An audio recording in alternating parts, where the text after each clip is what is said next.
Hoy comenzamos un ciclo de predicaciones que nos introducen en la Semana Mayor que tradicionalmente se celebra. Pero estudiando y mirando detenidamente este tema, la obra de Cristo no comienza en su muerte, sepultura y resurrección. Es mucho más grande y hay unos pasos o elementos previos para que se dé esa obra magna, esa obra de la salvación. Y una de ellas, la encarnación de Cristo. Hoy vamos a hablar de la forma en que Dios se identifica con el hombre. Cómo Dios no es un Dios lejano, no es un Dios indiferente, es un Dios que se identifica 100% con el hombre. Hablando precisamente de la encarnación del Dios Hijo, Cristo, el Mesías. Y hablando respecto a esa encarnación, Thomas Watson nos lleva a una reflexión, y yo quiero que ustedes y yo pensemos en esta mañana en eso. ¿Qué tan grande es saber que Dios creó al hombre a su imagen y semejanza?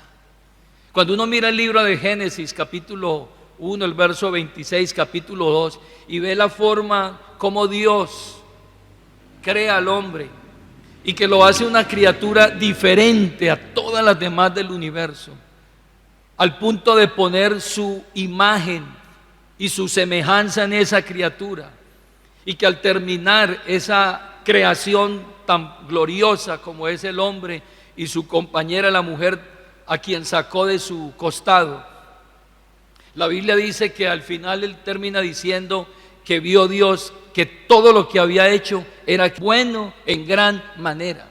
Y eso es algo glorioso, saber que Dios en su bondad y en su misericordia ha depositado en nosotros toda esa misericordia, esa gracia de habernos creado a su imagen y semejanza. Pero hermanos, quiero decirles algo. Por el hecho de saber de que el Dios infinito, el Dios omnipotente, el Dios que la Biblia dice que los cielos de los cielos no lo pueden contener, que el cielo es su trono y la tierra es donde Él pone sus pies, el estrado de sus pies. Un Dios omnisciente, omnipotente, omnipresente. Un Dios que no tiene principio ni fin, que es eterno, que es inmutable, que no cambia. Ese Dios ahora se encarna en la forma de hombre. En Génesis encontramos a un Dios haciendo al hombre a su imagen y semejanza. Y ahora en la encarnación vemos a Dios participando de la semejanza del hombre, de lo mismo, de carne y de sangre.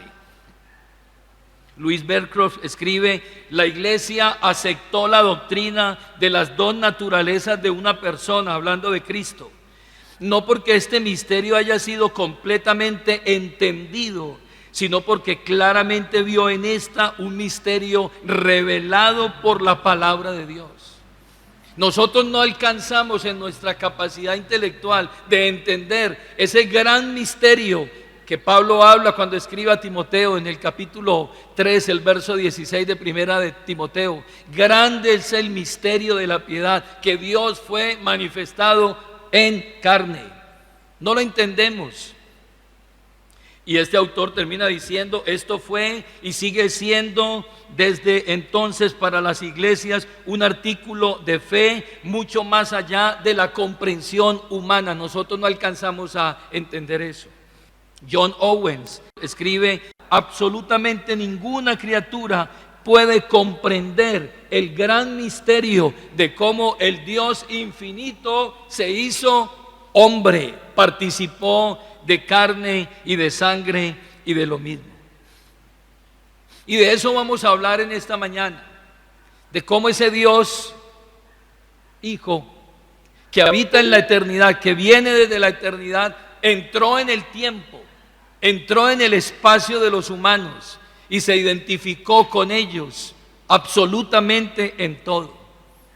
La Biblia a lo largo del Antiguo y el Nuevo Testamento nos muestran a través de la profecía en el Antiguo Testamento y de una explicación teológica en el Nuevo Testamento, cómo ese Dios se identificó o se iba a identificar con los hombres participando de la encarnación.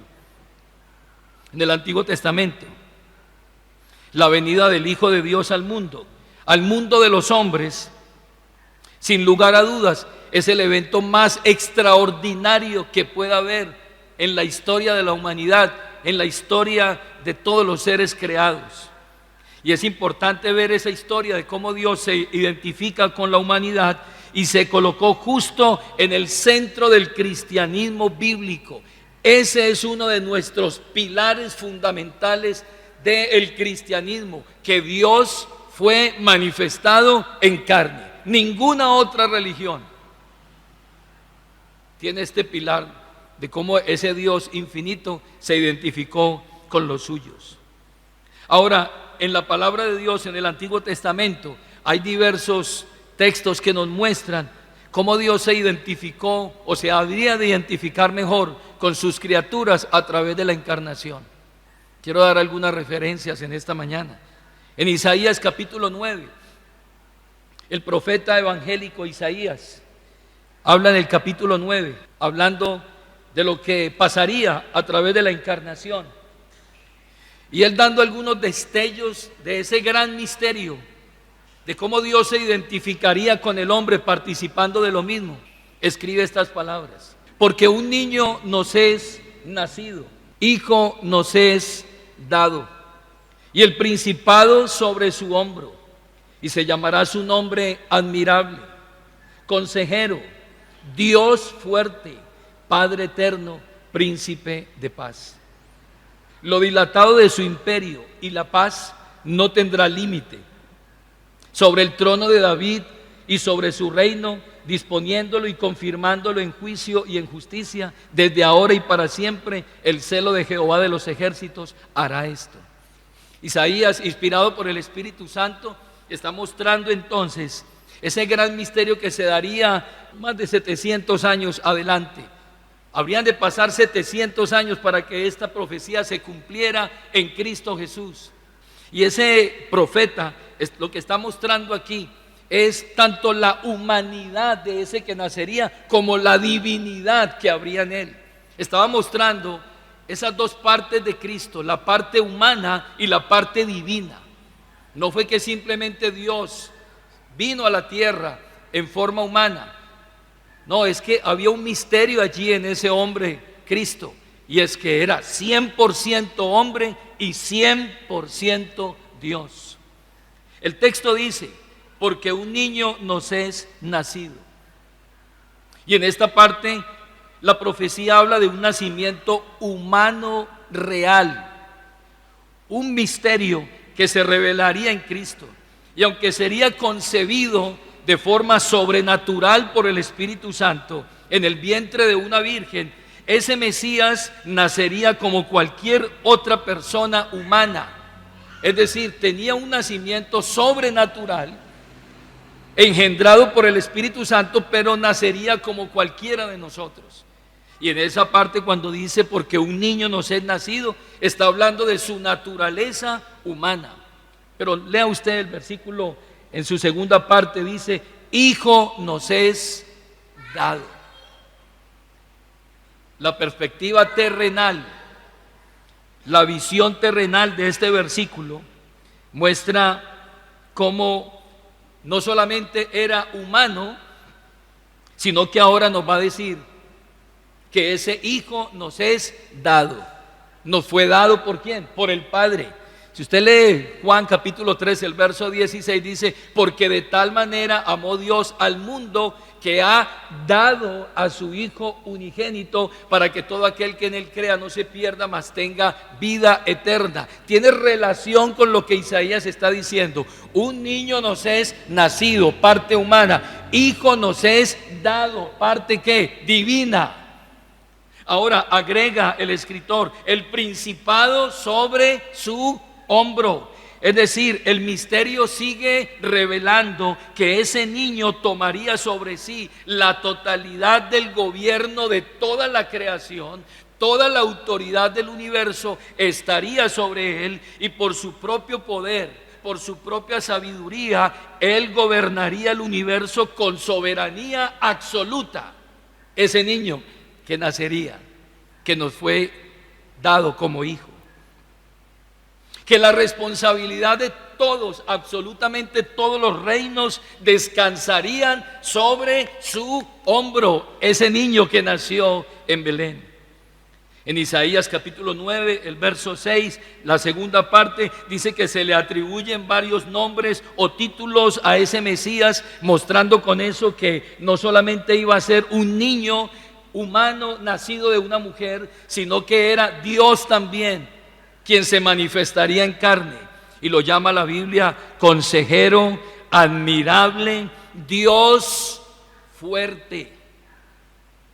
Y esto evidencia, este título, Dios fuerte, evidencia lo que dice el Nuevo Testamento hablando acerca de Cristo. La Biblia dice en Juan capítulo 1, el verso 1, que ese verbo estaba con Dios y ese verbo era Dios.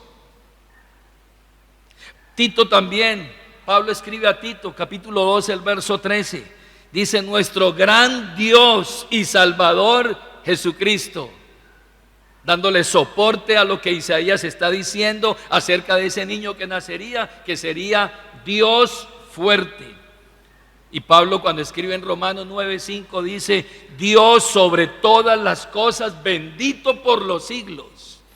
Así de que el que nació allá no era simplemente un niño, fue el Hijo de Dios que el Padre nos dio para que sobre sus hombros se colocara toda la responsabilidad, toda la autoridad. Él dijo: toda potestad me es dada en los cielos y en la tierra, hablando Cristo acerca de su autoridad como Rey soberano del universo. Y agrega Isaías: Padre eterno. Lo que está diciendo aquí es que Cristo es Padre eterno porque se entiende la paternidad del Mesías. Desde toda la eternidad, Cristo ha sido el origen, Él es la fuente y el sustentador de todas las cosas. Juan capítulo 1, el verso 3, el verso 4 dice: todas las cosas por Él fueron hechas y sin Él nada de lo que ha sido hecho fue hecho. Él es la fuente de todo lo creado y lo que sustenta todas las cosas, y por eso Isaías dice que Él es Padre. Y no solo eso, sino que también Él como Padre desde el principio es el que ha provisto y ha protegido toda su creación, incluido su pueblo y su iglesia. Esa es la paternidad que muestra Isaías acerca de Cristo. Así de que desde el Antiguo Testamento se está hablando de la encarnación de Cristo, de ese gran misterio de cómo Dios se identificaría con el hombre. Hay otras referencias bíblicas si usted las quiere anotar: Génesis 49:10, Isaías capítulo 7, el verso 14, Miqueas capítulo 5, el verso 2, Daniel capítulo 9, el verso 24 al 27, y Malaquías capítulo 3, del verso 1 al 3. Todos esos textos están mostrando el gran misterio de la encarnación, de cómo Dios, el Hijo, se encarnaría en el futuro para venir a salvarnos e identificarse con nosotros. Pero no solo el Antiguo Testamento da testimonio de ello, el Nuevo Testamento también habla acerca de la encarnación, y es la confirmación de lo que los profetas ya habían dicho. La encarnación del Hijo de Dios a través del nacimiento virginal, entonces, es una doctrina fundamental de la fe cristiana. Es una doctrina pilar del Evangelio. Aquel que no cree que Jesucristo ha venido en carne es un falso maestro. Aquel que no reconoce a Cristo como Dios encarnado es un falso maestro. Es imposible negar esta doctrina. Es imposible decir que Dios, el Hijo, no se manifestó en carne, porque las Escrituras y el testimonio en las Escrituras es evidente, y el testimonio de la iglesia es evidente para decir que Dios se hizo hombre. En Juan capítulo 1, el versículo 14, Es uno de los textos más claros que encontramos en las Escrituras acerca de la encarnación. Lea conmigo el verso 14. Hablando del Verbo, el cual hace referencia al Hijo de Dios en este capítulo, dice el verso 14: y aquel Verbo fue hecho carne y habitó entre nosotros, y vimos su gloria, gloria como del unigénito del Padre, lleno de gracia y de verdad. Y aquel Verbo, refiriéndose al Hijo eterno de Dios, como lo muestra el versículo 1, en el principio era el Verbo, y el Verbo era con Dios, y el Verbo era Dios. En el verso 14 ahora nos dice que ese Verbo fue hecho ¿qué? Carne. Y no solamente fue hecho carne, dice que habitó, cohabitó con nosotros, hizo su tienda, su tabernáculo entre nosotros. Dios con nosotros en la persona de Jesucristo vino a este mundo para identificarse con nosotros. Eso es glorioso. Saber que Dios nos hizo a su imagen y semejanza es glorioso, pero saber que ahora Dios toma la iniciativa de identificarse con nosotros, haciéndose hombre en la persona de Cristo, es lo más extraordinario que puede existir. Es el gran misterio que nos fue revelado en Cristo. Ahora note usted en el versículo 14 que dice: y aquel Verbo fue hecho. Y cuando dice fue hecho era porque no era. Fue hecho carne. Esto está indicando entonces una transición, está implicando un cambio. El eterno Hijo de Dios no siempre fue carne, pero fue hecho carne cuando fue concebido en el vientre de una mujer llamada María. Ahí se hizo carne. Y ahora dice que habitó entre nosotros. El Dios eterno se metió en el tiempo. El creador de todas las cosas ahora está sujeto al tiempo y al espacio. No dejó sus atributos divinos, no dejó de ser en ningún momento Dios, sino que agregó la naturaleza humana a su naturaleza divina.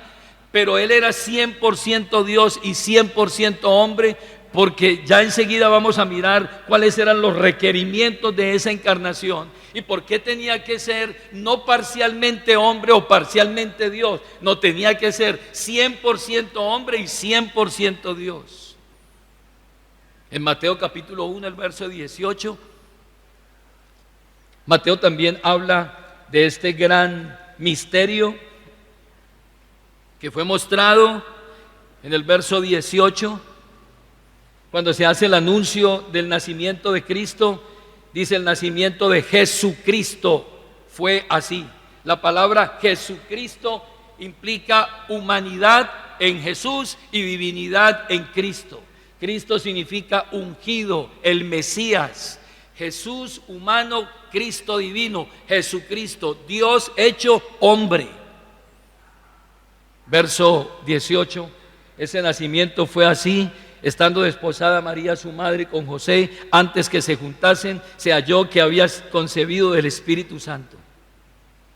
José su marido era justo y no quería infamarla, quiso dejarla secretamente, y pensando él en esto, he aquí un ángel del Señor, aquí hay participación angelical, le apareció en sueño y le dijo: José, hijo de David, no temas recibir a María tu mujer, porque lo que en ella es engendrado del Espíritu Santo es. Y dará a luz un hijo, y llamará su nombre Jesús, porque él salvará a su pueblo de sus pecados. Todo esto aconteció para que se cumpliese lo dicho por el profeta cuando dijo: he aquí una virgen concebirá, dará a luz un hijo, y llamará su nombre Emanuel, que traducido quiere decir Dios con nosotros. Dios haciendo presencia entre los hombres. Está citando Isaías capítulo 7, el verso 14, el versículo de Mateo.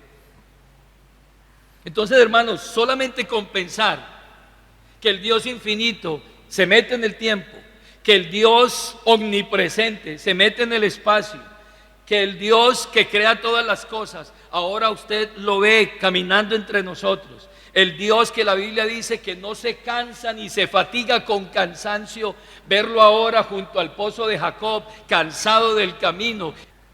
ese Dios que llora, ese Dios que se duele, ese Dios que tiene sed, que tiene hambre, que tiene cansancio. Allí en la tentación, en Mateo 4 dice que tuvo hambre, cuando en uno de los salmos dice: si yo tuviera hambre no te lo pediría a ti, porque mía es toda la tierra, dice Dios. Y ahora lo vemos sujeto al cansancio, al hambre, a la sed, a la fatiga, que llora, que se alegra, que se cansa y se está identificando con nosotros de una manera extraordinaria. Ahí veo yo la gracia, la misericordia y el amor de Dios. ¿Qué más manifestación de amor quisiera usted al ver esa encarnación?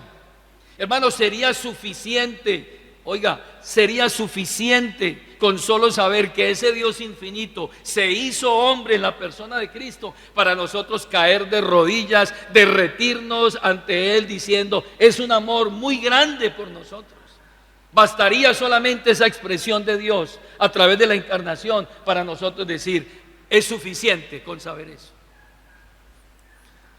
Pero la criatura está tan endurecida por el pecado que está pidiendo más evidencias, más señales. Queremos más, muéstrenos más. Hermanos, no hay más.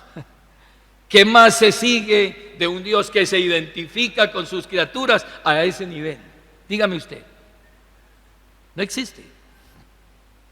Ahora, ¿por qué lo hizo? Porque tuvo que hacerlo. ¿Fue un capricho?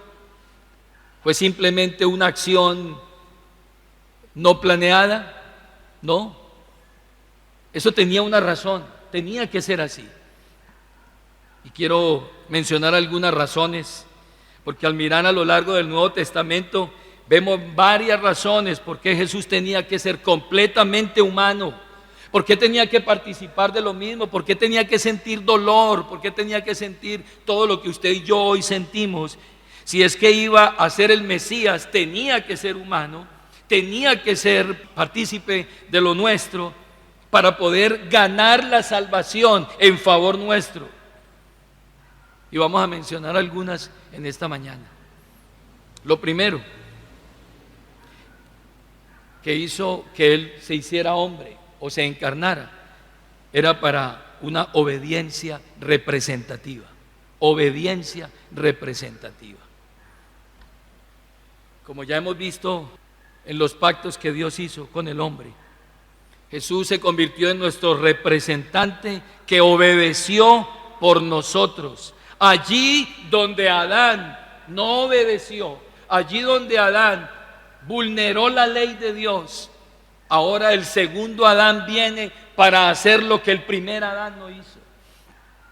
Dios le dijo a Adán y lo puso sobre el huerto y sobre la creación. Lo puso para que señorease y sojuzgase y se multiplicara en la creación y fuera el representante de Dios en esa creación, que todo podía participar de todo, pero menos del árbol de la ciencia del bien y del mal, porque el día que comiera de él, de cierto moriría.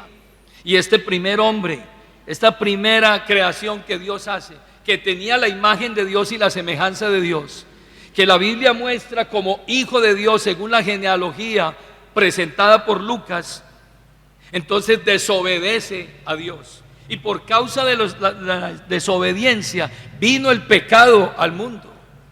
Así de que necesitamos un representante que obedezca para reivindicarnos de la desobediencia del primer Adán.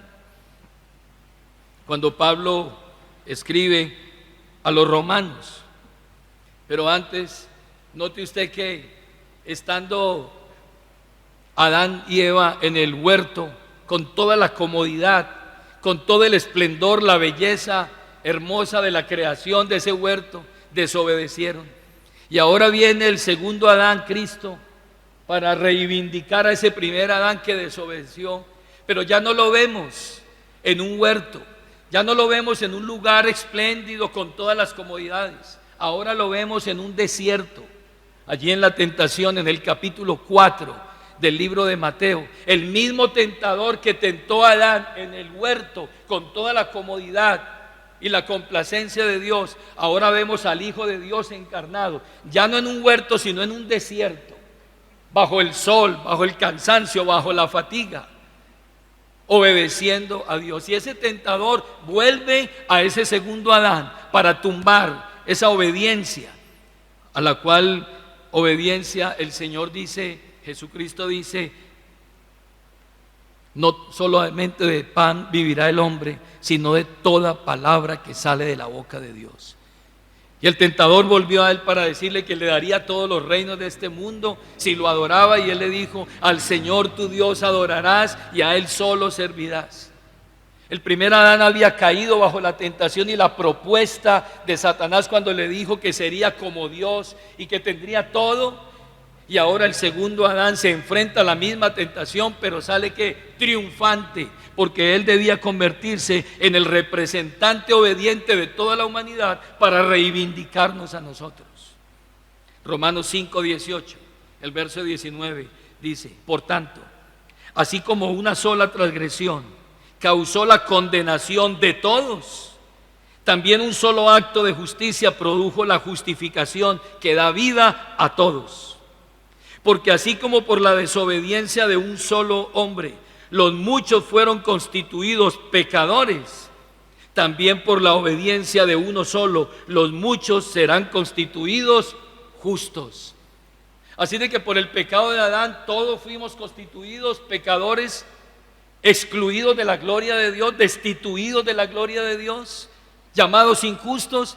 Pero ahora por la obediencia de un solo justo, los muchos son llamados ahora justos. Tuvo que encarnarse, tuvo que tomar forma de hombre, porque debía ser obediente en todo. Circuncidado al 8º día, como decía la ley. Fue al templo a los 12 años, como decía la ley. Fue bautizado, y cuando Juan le dijo, no puedo bautizarse, tú me vas a bautizar antes a mí. ¿Cómo es posible que yo voy a ser bautizado por ti? Le dijo Juan el Bautista. Y Jesús le dijo, deja, porque es necesario que cumplamos toda justicia. Yo vine fue a ¿qué? A obedecer. Y cuando fue al Getsemaní, y mientras oraba con intensidad, él dijo, Padre, que no se haga mi voluntad, sino que la tuya, lo que tú ordenes, yo lo voy a hacer. Porque él debía obedecer para ser nuestro sustituto, quien obedeció la palabra 100%. Lo segundo, por lo cual tuvo que hacerse hombre, era porque debía ser el sacrificio vicario. La palabra vicario significa sustituto, el que toma el lugar de otro. Y Cristo tenía que ser el sacrificio sustituto de los pecadores.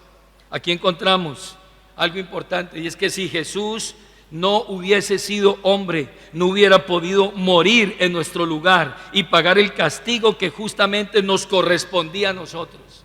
Tenía que haber un sustituto, pero ese sustituto tenía que ser en todo semejante a nosotros. No podía reemplazarnos una criatura diferente a nosotros, sino que tenía que venir una criatura 100% como nosotros, humano, para poder morir en nuestro lugar. La diferencia con Cristo es que es igual a nosotros, pero sin pecado. La Biblia dice en Hebreos capítulo 2, vaya allí por favor. El capítulo 2, lo leíamos al principio. Hebreos capítulo 2, el verso 14 al verso 16. Así que por cuanto los hijos participaron de carne y sangre, Él también participó de lo mismo, para destruir por medio de la muerte el que tenía el imperio de la muerte, esto es, al diablo, y librar a todos los que por el temor de la muerte estaban durante toda la vida sujetos a servidumbre. Y escuche esto, porque ciertamente no socorrió a los ángeles que pecaron. No socorrió a los ángeles, sino que socorrió a la descendencia de Abraham. Por lo cual debía, escuche bien este texto, por lo cual debía ser en todo, semejante ¿a quién? A sus hermanos, para venir a ser misericordioso y fiel sumo sacerdote en lo que a Dios se refiere. ¿Para qué? Para poder expiar, para poder pagar los pecados de ellos. tenía que ser en todo semejante a sus hermanos. Porque si Él no hubiera sido humano con nosotros, sería una falsificación. Y el Padre no iba a aceptar eso. Tenía que ser en todo igual, semejante a nosotros, para que pudiera venir a ser misericordioso y para poder expiar, perdonar, pagar la deuda que nosotros teníamos. Vino Él como hombre y pagó la deuda. Por eso tuvo que hacerse hombre. Pero hay otra razón, y era que se necesitaba un mediador, un referee, un árbitro que mediara entre Dios y nosotros. Pero ¿cuál era la característica de ese mediador? Es que sí o sí, nosotros al estar alejados de Él por el pecado, necesitábamos a alguien, oído a esto, a alguien que viniera a ponerse entre Dios y nosotros y nos llevara de regreso, nos llevara de nuevo al Padre, porque habíamos sido destituidos y se necesitaba un intermediario que nos llevara al Padre. Y se necesitaba un mediador que pudiera representar a Dios ante nosotros y a nosotros ante Dios. Y esto es importante, que represente a Dios ante nosotros.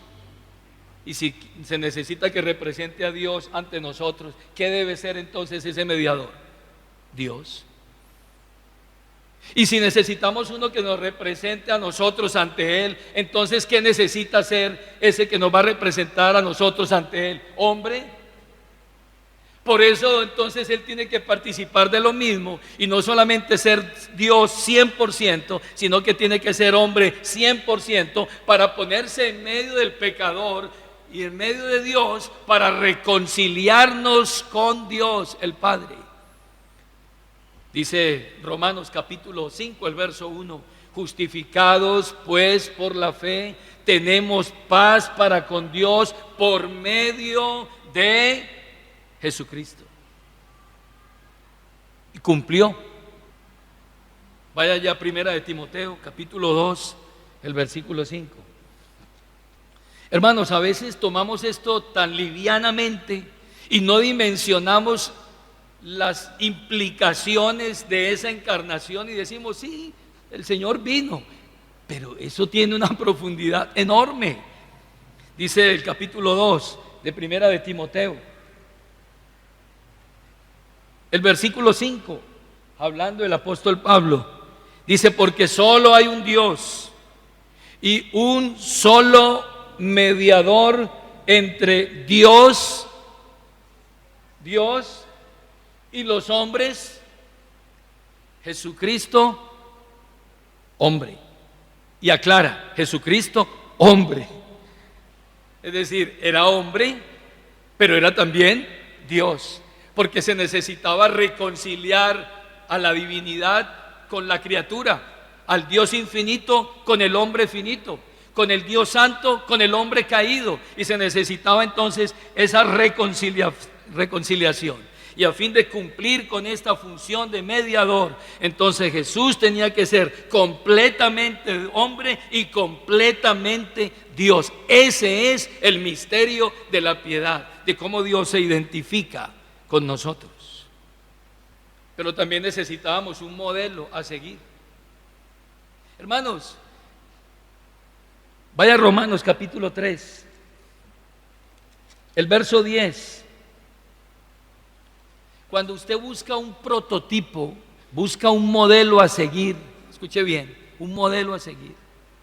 Usted quiere salir de la masa, usted busca a alguien que sea mejor, alguien que sea mejor. Y cuando el hombre quiso cumplir la voluntad de Dios, obediencia y hacer la voluntad de Dios, siempre uno busca a alguien que le sirva de modelo, ¿verdad? Usted va a la universidad, ve a alguien que es sobresaliente. Yo le digo a mi hijo, péguesele al mejor, péguesele al mejor. Así le toque que hacer una invitación o búsquele el lado y péguesele al mejor. Pero en este caso, que vamos a ver aquí, no había uno mejor para imitar. Capítulo 3, el verso 10 de Romanos. Toda la creación cayó, toda la creación entró en la depravación total, dice el verso 10, como está escrito, no hay justo ni aún uno, no hay quien entienda, no hay quien busque a Dios. Todos se desviaron, a una se hicieron inútiles, no hay quien haga lo bueno, no hay ni siquiera uno. Pregunto, ¿a quién vamos a imitar? ¿A quién vamos a imitar? No hay a quién imitar. La Biblia dice que no hay justo ni aun uno, que todos se desviaron, que todos se hicieron inútiles, no hay absolutamente nada.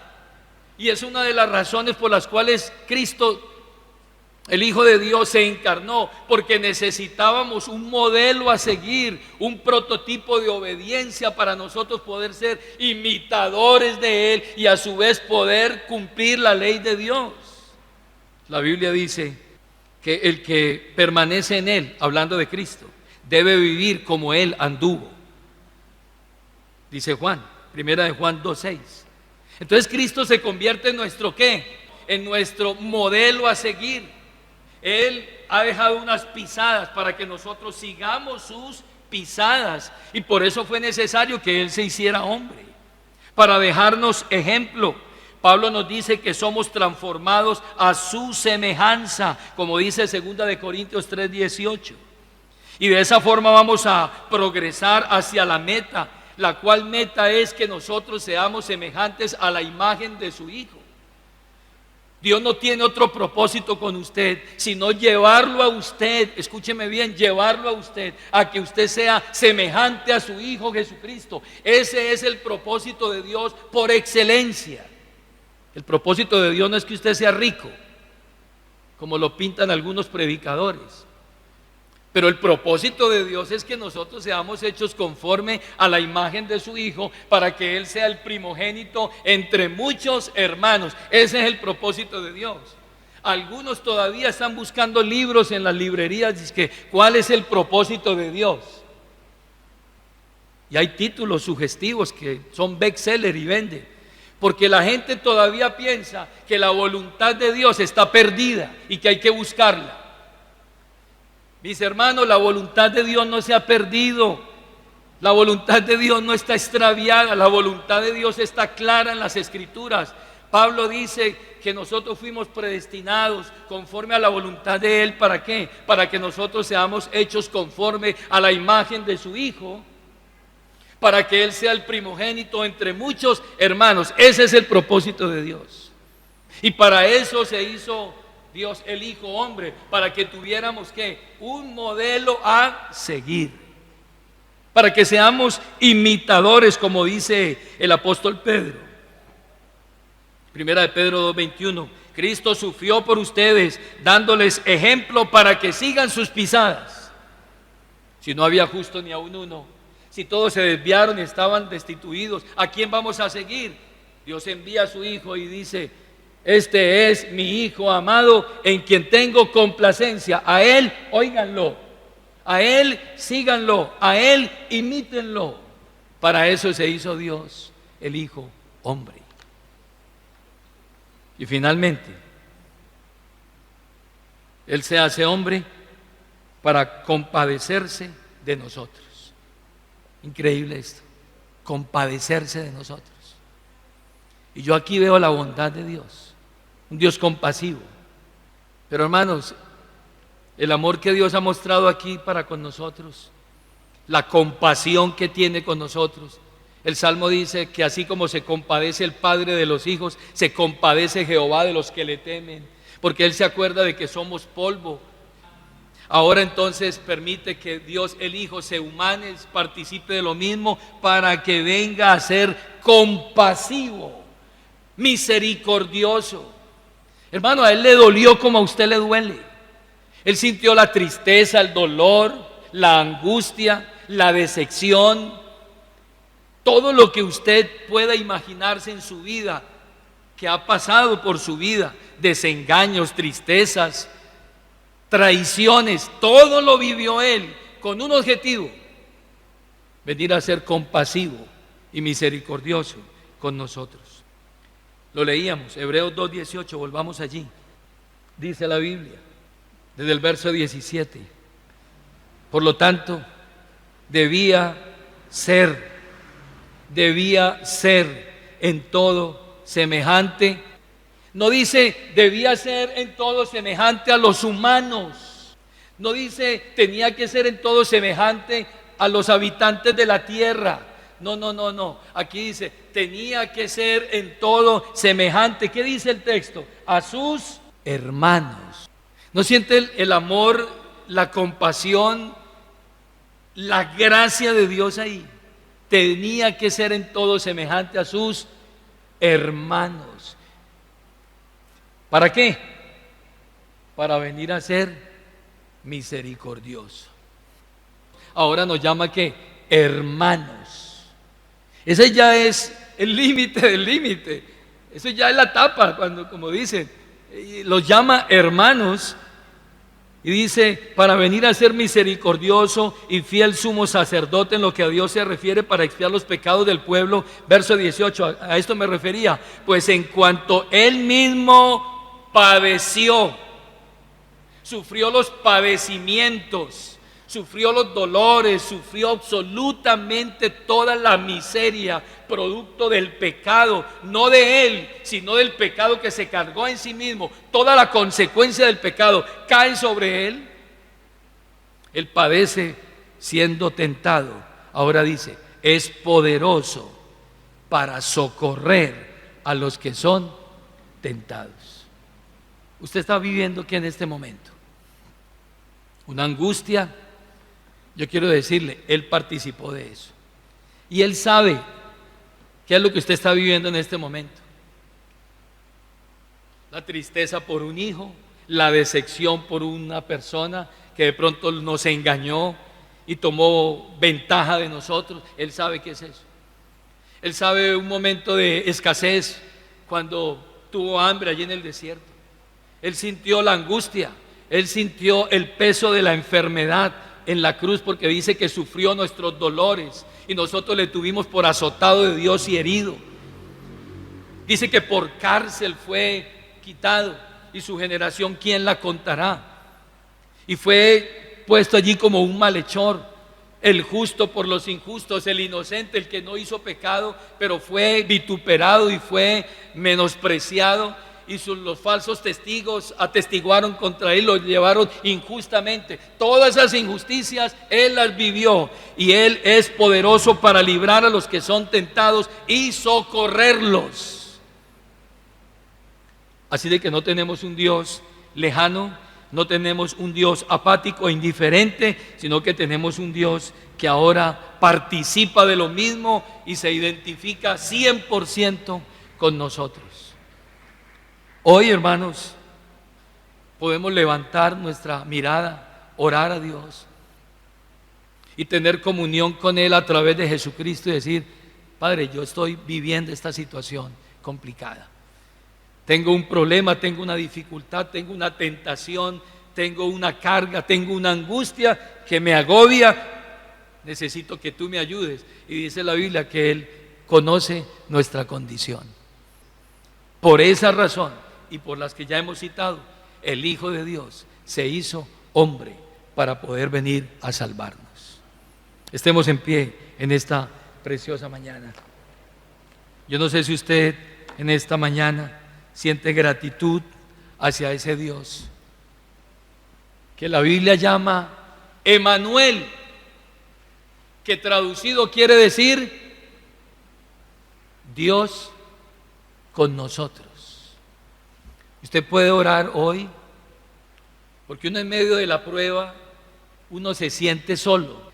Pero yo quiero invitarte, hermano, que cada vez que estés en ese momento, tú te acuerdes de Emanuel, Dios con nosotros, que sufrió por nosotros, estuvo en la misma condición y que se identifica con usted. Yo no sé qué ha traído usted en esta mañana a este lugar. Incertidumbre, cualquier situación, pero a usted quiero decirle con mucho amor, confiando en las palabras escritas en este libro. Dios está con nosotros y estará con nosotros hasta el fin. Oremos. Padre, tú eres bueno. Qué bondad tan grande la que tú has tenido con nosotros. No solamente nos creaste a tu imagen y semejanza, colocaste en esta creación el sello tuyo en la vida de ese primer hombre y esa primera mujer que tú creaste. Y con esto estabas expresando gracia, la abundancia de tu gracia en esas criaturas. Pero ahora vemos, no solamente te bastó colocar tu imagen en ese hombre, sino que ahora tú, a través de tu Hijo Jesucristo, te hiciste hombre para venir a participar de lo mismo. Y te identificaste a tal nivel que viniste en la persona de Jesucristo a este mundo para salvarnos, para sentir lo que nosotros sentimos, para sentir el dolor, la angustia, la desesperanza que muchas veces sufrimos nosotros. Y allí estuviste en la cruz por largo tiempo, llevando sobre sí el castigo y el peso de todo el pecado, para que nosotros podamos hoy tener un sumo sacerdote misericordioso y fiel, que se compadezca de nosotros y que no está indiferente a nuestras necesidades, sino de uno que participó en todo, igual que nosotros, para venir a salvarnos. Damos gracias por esa obra salvadora, damos gracias por tu Hijo Jesucristo, damos gracias por esa misericordia tan grande que tú tuviste y sigues teniendo con nosotros. Y te pido, Señor, por esta congregación, que siempre acudamos a esta verdad gloriosa de que Dios con nosotros, Emmanuel, que tú estás con nosotros todo el tiempo, identificado con nosotros en todo nuestro peregrinaje. Pido por un amigo que ha venido en esta mañana, Señor, que entienda que alejado de Dios está perdido y que se está perdiendo de una bendición, y es de tener a ese Dios cerca. A través de la obra de Cristo, Dios se hace presente con nosotros y que puede ayudarle, puede redimirlo y puede salvarlo. Bendice esta congregación en esta mañana. Lo pedimos en el nombre de tu amado Hijo Jesucristo. Amén.